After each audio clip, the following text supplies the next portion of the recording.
Hi friends, save the tigers 2. So ఇది రీసెంట్గా release అయింది కదా డిస్నీ ప్లస్ హాట్‌స్టార్‌లో. సో దీని రివ్యూ అయితే తెలుసుకుందాం. అసలు కథ ఏంటి, ఇది ఎలా ఉన్నదనేది. వీడియోని ఎవరైతే కొత్త వారు చూస్తే మన ఛానల్ తప్పకుండా అయితే సబ్స్క్రైబ్ చేసుకోండి. ఈ కథ విషయానికి వెళ్ళిపోతే, తొలి సీజన్ ఎక్కడైతే ముగిసిందో సీజన్ 2 కూడా అక్కడి నుంచి స్టార్ట్ అవుద్ది. ఇక హీరోయిన్ హంసలేఖ అంటే శరత్ కపూర్ని కిడ్నాప్ చేసే ఆరోపణలతో అయితే పాల వ్యాపారి గంటా రవి అంటే మన ప్రియదర్శి, రచయిత రాహుల్ అభినవ్ గోమాటం, ఇక యాడెన్సీలో పనిచేసే విక్రమ్ అంటే చైతన్య కృష్ణను పోలీసులు అయితే అరెస్ట్ చేస్తారు.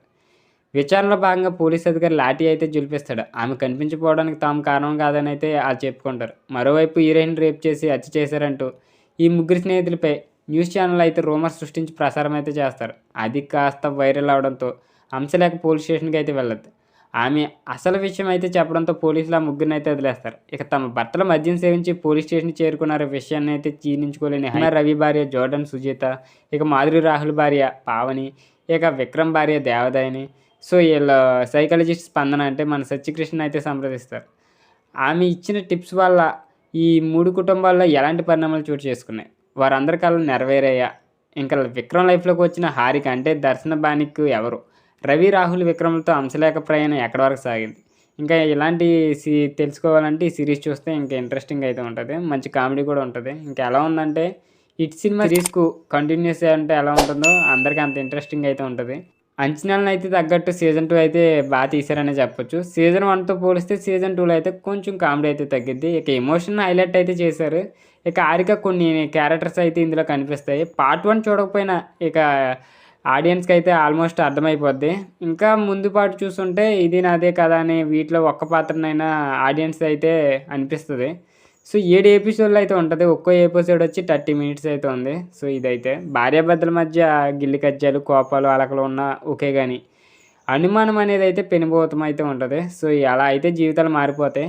నేరం నిరూపితం కాకుండానే దోషి అనే ముద్రపడిన వ్యక్తులే కాకుండా వారి కుటుంబ సభ్యులు సమాజంలో అవమానం ఎదుర్కోవాల్సి వస్తుంది. సో ఈ 2 అంశాలను అయితే మెసేజ్ ఓరియంటెడ్గా అయితే ఈ సిరీస్లో అయితే మనకి చూపించారు. అయితే దాన్ని పూర్తి స్థాయిలో సీరియస్గా చెప్పకుండా కామెడీ అంతా పంచితే డైరెక్టర్ అయితే రాసుకున్నారు. ఇక పోలీస్ స్టేషన్ నుంచి ముగ్గురు స్నేహితులు బయటికి రావడం, ఇక సైకాలజిస్ట్ స్పందన సలహాలు తీసుకొని ముగ్గురు లేడీస్ ఫాలో అవ్వడం, ఆడవాళ్ళదే పై చేయిగా ఉండాలనుకోవడం, వీరి ఎత్తులకు భర్తలు ఈ పై ఎత్తులేయడం, ఇలా తొలి 3 ఎపిసోడ్లు సరదాగా అయితే సాగిపోతాయి. ఇక పార్ట్ 1లో మెయిన్ క్యారెక్టర్ వచ్చేసి కళ్ళంటే పరిచయం చేయగా ఇందులో వాటిని నెరవేర్చే క్రమాన్ని అయితే చూపించరు. గేటెడ్ కమ్యూనిటీలో ఫ్లాట్ కొనాలని హైమర్ రచయితగా నిరూపించుకోవాలని రాహుల్, కార్పొరేట్గా ఎదగాలనుకునే రవి, ఇలా ప్రతి ఒక్కరు తమ లక్ష్యాన్ని ఛేదించే క్రమంలో మనకు నవ్వులైతే పంచుతారు. పెళ్లి కాన్సెప్ట్ ఎలా మొదలైందనే విషయాన్ని ఫన్నీగా అయితే వివరించారు. ఇక లాస్ట్లో 4 ఎపిసోడ్ తీసుకెళ్లే ప్రయత్నం చేశారు కానీ అంతగా అయితే వర్కౌట్ కాలేదు. స్టోరీ ప్రస్తుతంలోకి వచ్చాక మళ్ళీ జోష్ అయితే మొదలవుతుంది. అపార్ట్మెంట్స్లో అయితే పెట్స్ని పెంచుకునే వారి వల్ల ఇతరులకు ఇబ్బంది కలిగితే ఈ సదరు వ్యక్తులు ఎలా స్పందిస్తారనే ఎపిసోడ్ రాహుల్ క్యారెక్టర్తో అయితే చెప్పారు.